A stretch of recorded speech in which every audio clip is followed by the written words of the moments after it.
రాష్ట్ర సాగునీటి ప్రయోజనాలు కాపాడడంలో పూర్తిగా విఫలం చెందింది రేవంత్ రెడ్డి ప్రభుత్వం. గురుదక్షిణ చెల్లించుకుంటున్నారా, పదవులు కాపాడుకోవడానికి పాకులాడుతున్నారా, కారణాలు ఏమైనా కూడా ఈ రాష్ట్రానికి, ఈ రాష్ట్ర ప్రజలకు శాశ్వత ద్రోహానికి ఈరోజు కాంగ్రెస్ పార్టీ పాల్పడతా ఉంది. ఇదే చంద్రబాబు నాయుడు గారి ప్రభుత్వము కాళేశ్వరం కడతానో, భక్తరామదాస్ కడతానో, మేము పాలమూరు కడతానో, దిండి కడతానో, ఆ రోజు కేంద్ర ప్రభుత్వానికి లేఖలు రాస్తారు, సిడబ్ల్యూసీకి లేఖలు రాస్తారు, గ్రీన్ ట్రిబ్యునల్లో కేసు వేస్తారు, హైకోర్టులో కేసు వేస్తారు, సుప్రీంకోర్టులో కేసులు వేసి మోకాలడ్డం పెట్టే ప్రయత్నం చేస్తారు. కానీ మీరు ఇలా కొత్త ప్రాజెక్టును నియమ నిబంధనలన్నీ కూడా ఉల్లంఘించి ఇలా ఆంధ్రప్రదేశ్ కడతా ఉంది. ముఖ్యంగా ఈ రాష్ట్రం నుంచి ఇద్దరు కేంద్ర మంత్రులు ఉన్నారు, కిషన్ రెడ్డి గారు, బండి సంజయ్ గారు.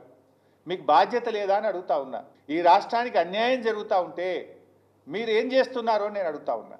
మరి మీరు సిడబ్ల్యూసీకి వెళ్ళి ఏ రకంగా గోదావరి బంకచెర్లకు అనుమతిస్తారో ప్రశ్నించారా?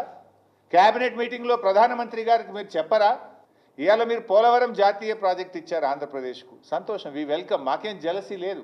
మాకెందుకు జాతీయ ప్రాజెక్ట్ ఇవ్వరు?